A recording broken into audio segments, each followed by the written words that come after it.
Can I beat the hardest brick bronze copy Roria Conquest using only unevolved Pokémon? For a twist, I will be using only the first stage of the evolutionary line. For example, in the Charmander evolutionary line I can use only Charmander, and not Charmeleon nor Charizard. Also, I can't use Pokémon that are not at all capable of evolution. For example, I can't use Lapras because it's not capable of evolving. With the rules out of the way, let's get straight into the video. Today I wake up and realize that I am going to get my first starter Pokémon, so I make my way to the professor's lab and I have already decided what Pokémon I am going to choose. For a hint, it is a water-type starter and looks like a blue sea lion. And it is none other than Popplio. Why Popplio? It learns Encore, learns fairy moves early on and learns Aqua Jet.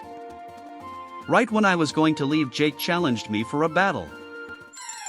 Jake sent out his EV, and I sent out my Popplio, but due to his faster speed he had the obvious advantage. We both spammed Tackle and Water Gun, but unfortunately I got humbled badly. But that does not mean I lost the challenge. After seeing the battle, my parents came with the adoption letter because I battled badly and gave me a brick as a parting gift. And then I went to Route 1. And just when I was about to leave, Jake comes and tells there is a terrible tragedy, and he takes me to Professor Cypress and tells me that my parents were kidnapped by Team Eclipse and suggests I go to Kesma Town. Now I head to Kesma Town and I meet a woman who sympathizes with me and takes me to her home. But she turns out to be a thief and steals the brick. But luckily Jake saw where she went. I challenge her to a fight to get the brick back. She starts by sends Poochyena, and I then send Popplio. Intimidate is useless against Popplio. She uses Howl to set up and get attack boost, but I use Disarming Voice and almost one-hit KO it. I finish it by using Aqua Jet, which is a priority move and has +1 priority. She now sends out her Pancham, which, again I have an advantage again due to my fairy type move. I use Disarming Voice, but unfortunately take quite a lot of damage due to Arm Thrust. But luckily another Disarming Voice took care of it. This is the reason why I chose Popplio, its fairy move comes in handy. Now she sends out her Freakia Zigzagoon. It starts out with Knockout, but fortunately I did not hold an item and used Disarming Voice again, followed by Aqua Jet, so Zigzagoon fainted and she had no more Pokemon, and thus she lost. In the end she was really salty about it. After that I went through routes 2 and 3 and reached Sylvan City, where I went straight to battle the first gym, which is Electric type gym. I now challenge the first gym leader, Chad, to a battle. He sends out a Alolan Geodude and I send out Electrike to bait out his entry hazard. I then send out Popplio and he uses Stealth Rock. And due to my faster speed I use Encore and trap it to use Stealth Rock repeatedly. I then use Bubble Beam, but Geodude clutches because of its Focus Sash.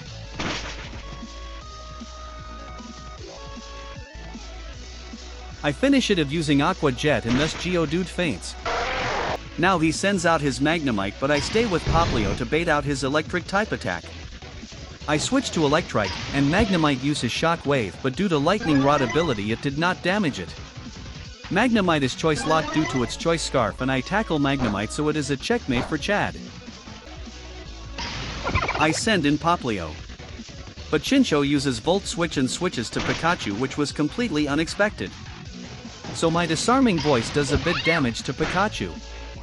I try to use Bubble Beam, but Pikachu uses Fake Out and Popplio flinched. But the next turn Popplio fainted. So I sent out my anti-Pikachu, which is Toadschool. I use Mud Slap, which can make Pikachu faint easily.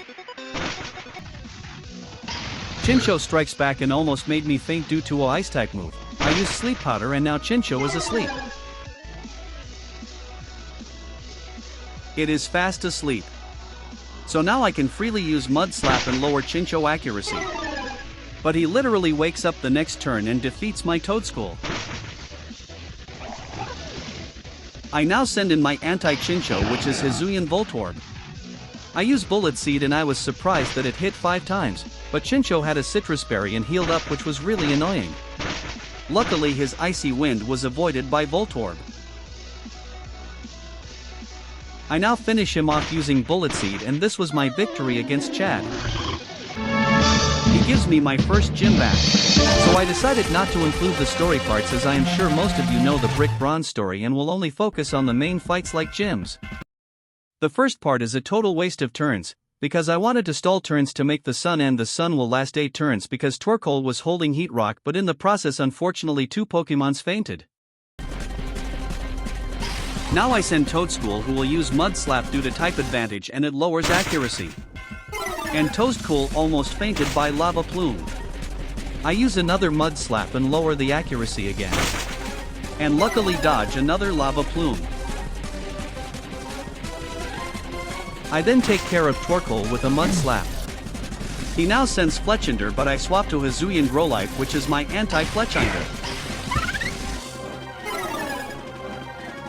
The Fletchinder uses Overheat, but I resist that, and then I use Rock Slide, which is 4 times effective against Fletchinder and almost one-hit KO it. It uses another Overheat, but that did not matter at all. And I finesse the Fletchinder off using Bite. He then uses Numel and I swap to Poplio to get a major advantage against it. I use Bubble Beam, which is 4 times effective against Numel. And one-hit KO it. He now sends his ace, which is Kalava, but it is faster and one-hit KO my Poplio using Energy Ball. So I send in Toadstool. Because Kalava would use Overheat and lower its special attack by 2 stages. And then I send in Hisuian Growlithe. But sadly it faints by just 1 extra sensory. So now it is all up to Numel to win the gym. The Kalava uses Overheat, but Numel tanks it, and then I use Bulldoze. But Kalava tanked it too. Now it uses Overheat again and Numel the Goat clutches at 6 HP, and finishes off Kalava using Bulldoze. And now I earned my second gym. So now I attempt the 3rd gym, which I found out to be the hardest gym of all gyms. Quentin sends out Pelipper, and I send out Volatorb. He wanted to set Rain for his Rain team. And I literally use just 1 Thunderbolt, and Pelipper faints. He now sends Tentacruel. I use a Thunderbolt and do a lot of damage, but due to Rain boosted Skull it did a lot of damage even though Voltorb resists Water-type moves, also it manages to burn Voltorb. To make matters worse, its Black Sludge and Rain Dish healed it a lot. I use another Thunderbolt and Tentacruel gets defeated and faints. I switch out Voltorb and bring in Nimble against Quentin's annoying Bibarel. He uses Aqua Jet. But I clutch with my Focus Sash. I then use Sunny Day to make the weather sunny to reduce Water-type damage. I then switch out Nimble to bring in Voltorb, but sadly Voltorb is my sacrificial Pokemon to safely bring in my next Pokemon. I now send in Palmy, because Palmy needs to paralyze the Bibarel because it is ridiculously fast. It uses Frustration, but I clutch with Focus Sash and then use Nuzzle to paralyze Bibarel. Unfortunately it's time for Palmy to go as it served its purpose and faints due to an Aqua Jet. I now send in Toadstool. It uses Giga Drain and defeats Bibarel in 1 hit. Toadstool is swapped with the previous Nimble and Quentin sends out Ludicolo. Now it is Weather Wars as Ludicolo wants to set up Rain, but I use Sunny Day and set up Sun after it. This keeps continuing until Ludicolo is out of Rain Dance PP. It now uses Ice Beam and eliminated Nimble from existence. I now send in Haldane Wooper. Ludicolo tries to erase Wooper from existence, but luckily Focus Sash did not permit that, and I use Yawn. After that I use the classic Yawn, then Protect strategy to make Ludicolo become drowsy. Ludicolo now falls asleep and I can freely attack it. It is asleep and I use Gunk Shot, which is super effective against it. I use another Gunk Shot, but sadly Ludicolo avoids it, which is funny as it is asleep. I was scared that Ludicolo would wake up, but luckily it stays asleep and I finish it using Gunk Shot and Ludicolo faints. I now send another Nimble, which holds a Choice Scarf to outspeed Swampert. I use Bug Bite because Bug Bite steals the berry the opposing Pokemon is holding. And in this case it is the Rindo Berry, which reduces Grass-type moves damage. Now Toadstool takes care of Swampert easily and I defeat Swampert, which means I defeated the 3rd gym and obtained the 3rd gym badge. Now I used an extremely fun mechanic in the 4th gym. I will explain this mechanic later in detail. First I recommend you to watch Archeops get demolished, then I will explain. Sturdy is an ability which does not let me get OHKO.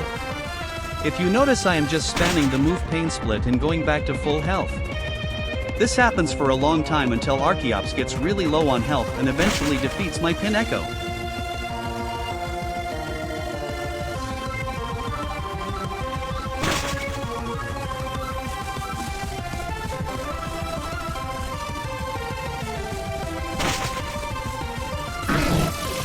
I now send in Poplio. It uses Aqua Jet and takes care of Archeops, and if Archeops faints. For Glisker I use Blizzard, which is 4 times effective against it. And clutch its Earthquake using Focus Sash. I now finish it off using an Aqua Jet and make it faint.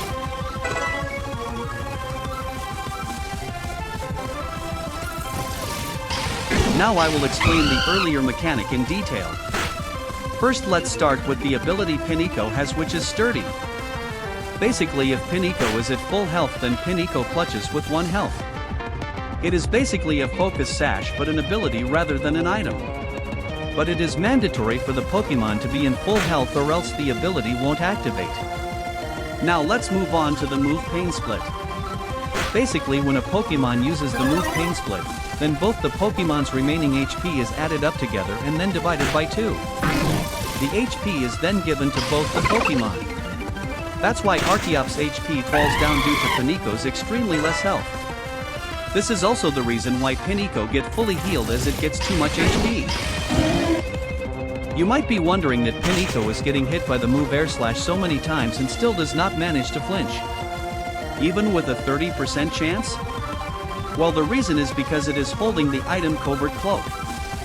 Covert Cloak is an item that prevents the holder from being affected by secondary effects of a move. Basically, it's Shield Dust ability but an item. In case of moves like Air Slash, the flinch is a secondary effect and that is prevented by Covert Cloak. This also applies to moves like Hurricane that have a 30% change to make the opposing Pokemon confused. Now enjoy watching Stefan get demolished by level 1 Pokemons.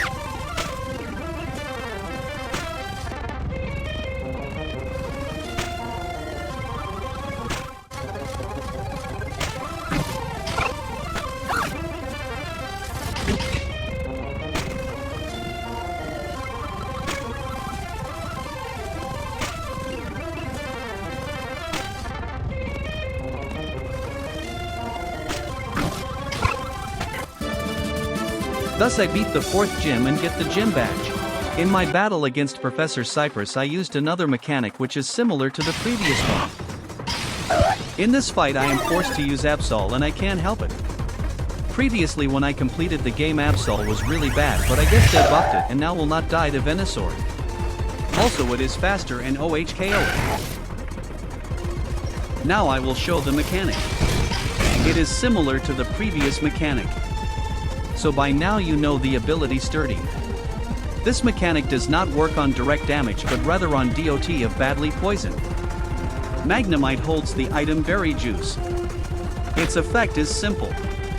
It restores 20 HP when HP goes below half or at half health. But it's important to note that it I equals can be used only once. That's why Magnemite is at level 1, because its max health is only 12 and fully restores its health. It regains Berry Juice using the move Recycle. The user regains the item it last used, and in this case it's Berry Juice.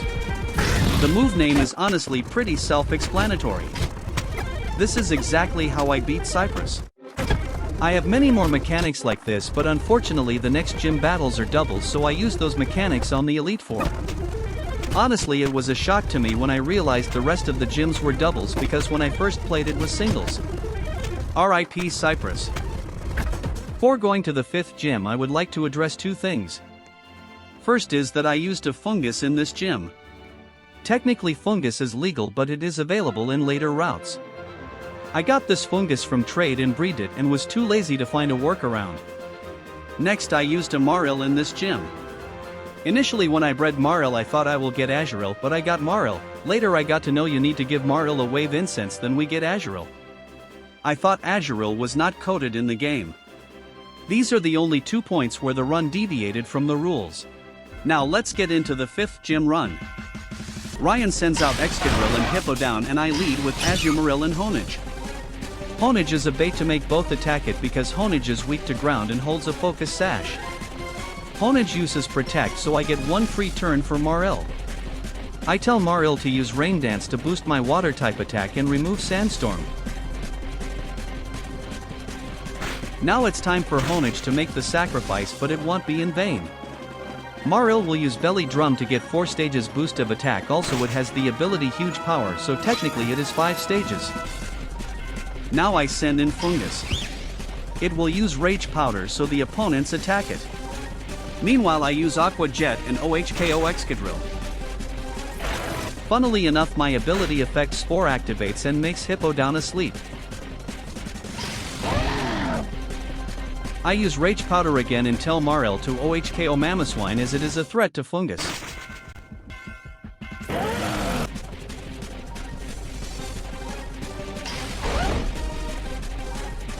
Ryan sent out his Ace Garchomp early, which surprised me, and proceeded to Mega Evolve it. I did not know the AI would randomly send out any Pokemon. I make Fungus use Rage Powder again.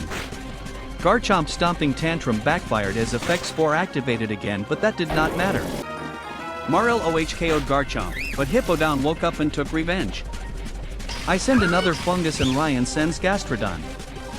Fungus uses Rage Powder while Marill play rough on Gastrodon. Gastrodon is irritating due to Storm Drain.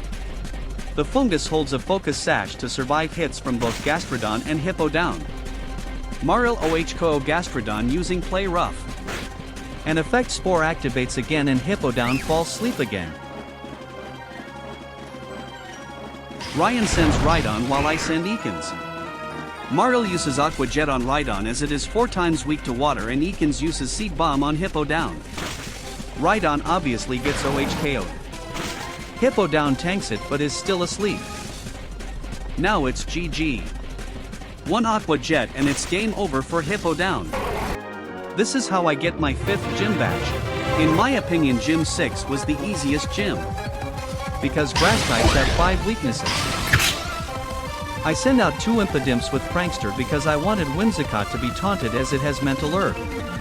Also I did not want it to set up Tailwind. But in the process one of them faints because of Sceptile. I now send out Scyther and use Dual Wing Beat on Sceptile. Impidimp's attack is useless, not going to lie. Impidimp is now useless and honestly Sceptile did me a favor in eliminating it.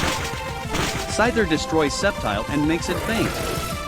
The ability Technician is extremely useful on Scyther. I now send another Scyther. And both use Dual Wing Beat on Lilligant. Lilligant uses Triple Axle and luckily Scyther avoids the attack. Lilligant's Focus Sash is useless against Dual Wing Beat. Now Whimsicott also faints due to Dual Wing Beat.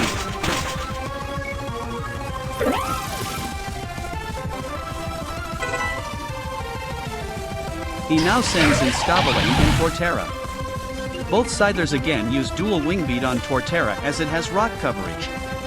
But Scobalane Mega Evolves and Chlorophyll boosted Scobalane will eliminate one of the Scythers. It uses Fire Blast and takes out one of them. But in revenge Torterra gets taken out by Dual Wing Beat.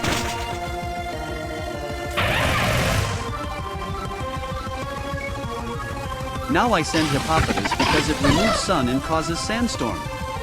Hippopotas' purpose is served.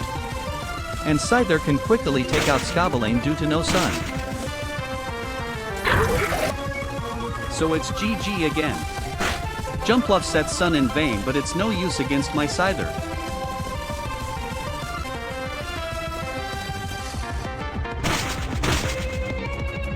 This is how I got my 6th gym badge. I defeated Gym 7 but I ran into a problem. The recording is useless. As you can clearly see it's just not usable at all. The video I guess is corrupted. And the biggest issue is I saved it before seeing the recording. This is consistent throughout the whole recording. Here you can see that I can't re-challenge it. So let's move on to Gym 8. It's Cypress destroying time and it's single battle again, so new mechanic. This mechanic is the most popular one. In this mechanic, a Rattata holds a focus sash. The opponent uses a powerful attack and makes it 1 HP, then Rattata uses Endeavor and makes the opposing Pokemon 1 HP too, and then Rattata uses a priority move to defeat the opponent. This strategy is also known as Fear Strategy. This is because F stands for Focus Sash. E stands for Endeavor. A stands for Attack, which could be Quick Attack. And then R stands for Rattata. In case of Venusaur, its Black Sludge heals it and Sucker Punch does nothing, so Sneasel takes care of it. Meganium is OHKO'd by the Z move Sub-Zero Slammer.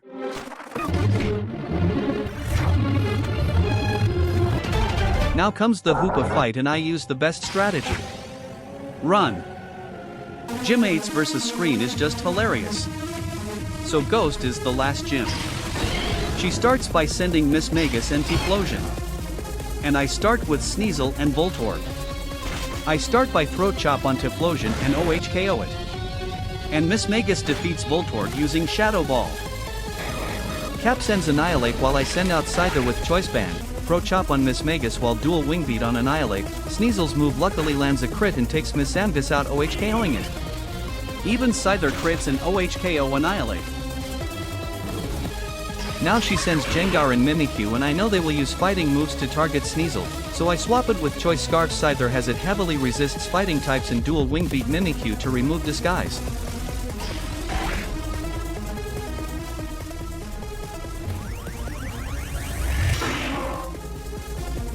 Everything was going according to plan.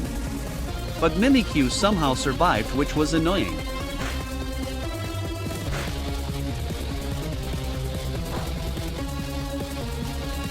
The Scarf Scyther Dual Wing beats Gengar. And bans Scyther Dual Wing Beat on Mimikyu. But in the exchange, Scarf Scyther gets taken out. But I take out her Mimikyu. So sweet revenge.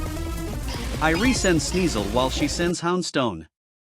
I use Priority Ice Shard on Gengar to take it out, while I Dual Wing Beat Houndstone. As planned, Ice Shard demolishes Gengar. Scyther Dual Wing Beat does decent damage on Houndstone. But one body press OHKO my Sneasel. Now I send Duraludon and finish this gym off. I use Flash Cannon on Houndstone and use Dual Wing Beat too. It was the end of Houndstone. So that means I defeated all gyms. I reached the Elite Four and was honestly really nervous. First Elite Four is Ice, and Fairy, and Steel. And Fighting. I first go to the Fighting one. The easiest Elite Four is honestly Fighting. He starts with Chestnut. And I start with Scyther. I start with Dual Wing Beat as it is extremely effective against Chestnut and manage to defeat it neatly. Now I use a simple mechanic. I survive a hit. And then use Counter, which deals damage equal to double the HP I lost. Boom, it loses all health, a fun mechanic in my opinion. I repeat the same mechanic for the rest of the match since all Pokemons but one use physical attack. Now Iron Valiant uses Moonblast, which is a special attack, so I use Mirror Coat. It is the special attack counterpart of the move Counter. For Koraidon I used Snuffle because usually Koraidon uses Scale Shot and breaks Focus Sash of Dunsparce. Fairy type is completely immune to Dragon, so Scale Shot has no effect. And I do the same thing for Galate.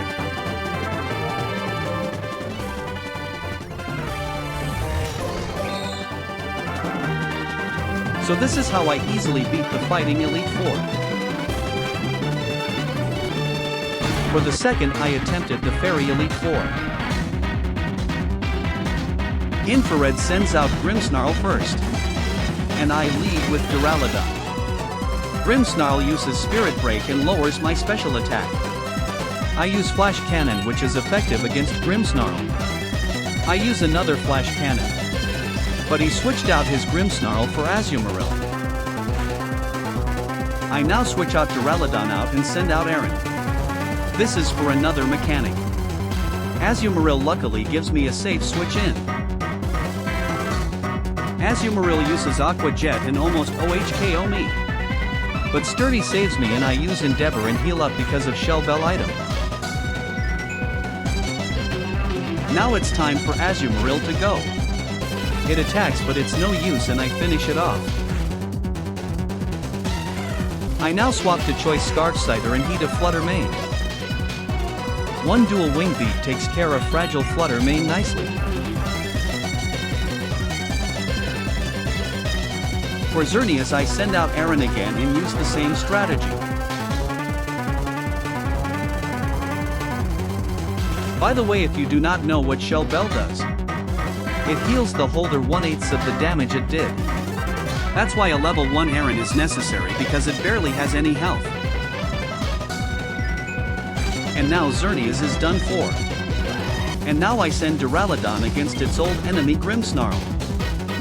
It uses Spirit Break but can't break its spirit and I press the good old Flash Cannon. Again I use Flash Cannon but he switched to annoying Delphox. But you will see why Duraludon is the absolute GOAT. Bro avoids the Fire Blast and then does a Flash Cannon. It avoids another one and literally lands a crit and destroys Delphox. I now swap to Hisuian Sneasel and eat a Gardevoir.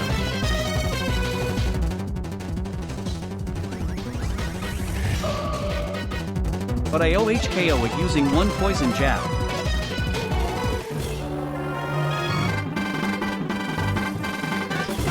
And now the confrontation between the old nemesis but obviously Duraludon the GOAT demolishes Grimmsnarl and sends it down to UU. This is how I beat Fairy Elite 4. Now it's time for the Ice Elite 4. Shade sends out Alolan Ninetales and Iron Bundle and I send out Wynot and Sneasel. I take a leaf out of the previous match and use Mirror Coat, while Sneasel spams Brick Break to break Aurora Veil.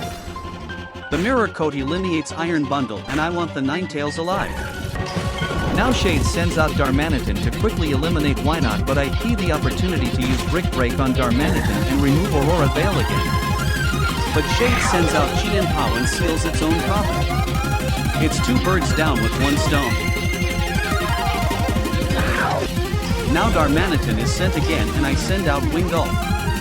Wingull uses Wide Guard to protect against Earthquake while Sneasel uses Brick Break again. But Darmanitan eliminates Wingull but that does not matter. I OHKO Darmanitan easily.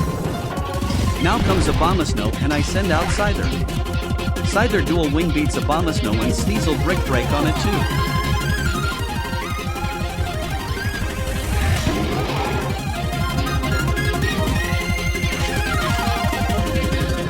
But it turns out Ninetales is done being a fool and uses Blizzard. And it hurts that Abomasnow clutched and Sneasel gets defeated. I now send Duraludon. Scyther uses dual wing beat on Abomasnow again. But Scyther is taken out by Ninetales as a revenge.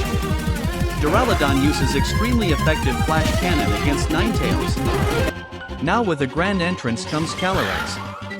I send out normal Sneasel and it's game over. Both use super effective Throat Chop and Flash Cannon against it. But it literally clutches which is so annoying. But it's good game well played even though Trick Room is set up.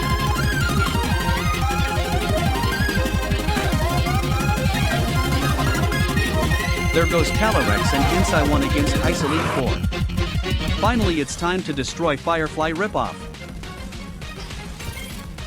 Vlad sends out Klefki while I send out Duraludon. I have studied this AI and found out that first it starts with the move Thunder Wave which paralyses Duraludon. And if I use a move to boost any stat it switches and I take advantage of that as I don't want spikes. I swap to Sneasel and he swaps to Goldango and I use Z move Black Hole Eclipse to OHKO Goldango. Now I use another mechanic on Tinkaton. First I use Leech Seed. And then clutch the Z move from Tinkaton using Focus Sash. If you are wondering how am I fast, I have the ability Prankster which gives priority to status moves. And now I stall with Protect and Substitute while Tinkaton health gets drained. This continues until Tinkaton has no more health left. For Sizer, I send out Ponyta. It Mega Evolves but it's no use. I use Flare Blitz which is extremely effective against Sizer. I OHKO it easily and it faints. Now I send Hisuian Sneasel while Vlad sends out Kingambit. I use extremely effective Close Combat and OHKO it easily again. Now I repeat the same thing for Necrozma Duskmane. Necrozma is annoying because it is tanky and holds weakness policy. Now it's basically GG as Klefki has no damaging moves. So this means I defeated all Elite Four and am now ready for the champion. Now I make my way to the champion. Keep in mind I have fast forward on for these matches. I use the Baton Pass Chain strategy. First I send Surskit to set up Sticky Web and then I use Soap to make Grimmsnarl water type. This is because I don't want Grimmsnarl to have stab bonus on Spirit Break. Now I bring in Mine Jr. which has the ability Soundproof, this disregards Parting Shot. I spam Barrier move which increases defense by 2 stages. I keep this up until I get max defense stat raise. Now I spam Meditate until I can do so.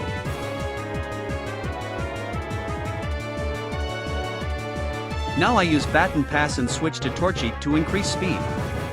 It has the ability Speed Boost which is really useful. I use Swords Dance to regain attack from Parting Shot and Intimidate, Torchic tanks an Earthquake then Baton passes to Sweeper Poniard. Poniard tanks an Earthquake and destroys Salamence. Now I OHKO Magiarna using Dig. Now it's time for Gouging Fire. One Dual Chop takes care of it neatly. Calyrex is extremely fragile so I use my stab move Iron Head to take care of it. Grimmsnarl comes again but I am prepared with Iron Head to OHKO it. As for Kingambit, 1 Brick Break is enough. Funny how a first stage beats the last stage almost like it's an anime. I became champion but Lando comes in and challenges my position as the champion.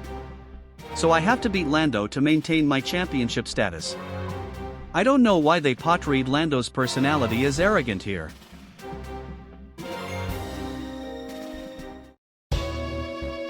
I used the same Baton Pass strategy here. I make Surskit use Sticky Web again and sacrifice it again.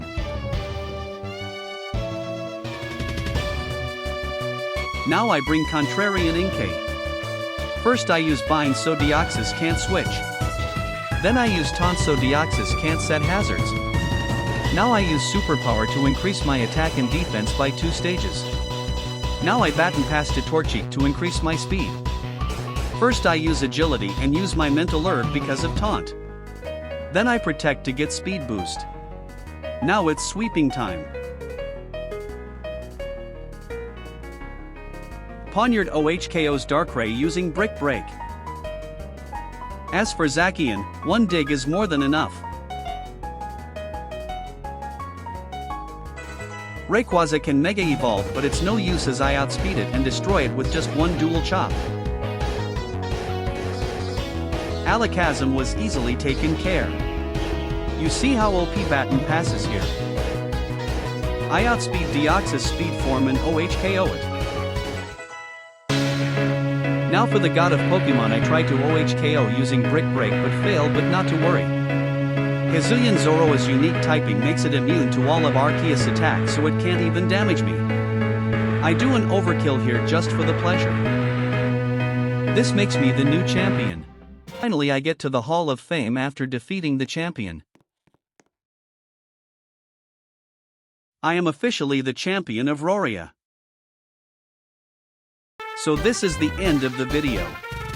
In conclusion, I can beat Roria Conquest using only unevolved Pokemon. If you enjoyed watching the video, let me know what challenge should I try next. Or if I should try another video idea. Thanks for watching.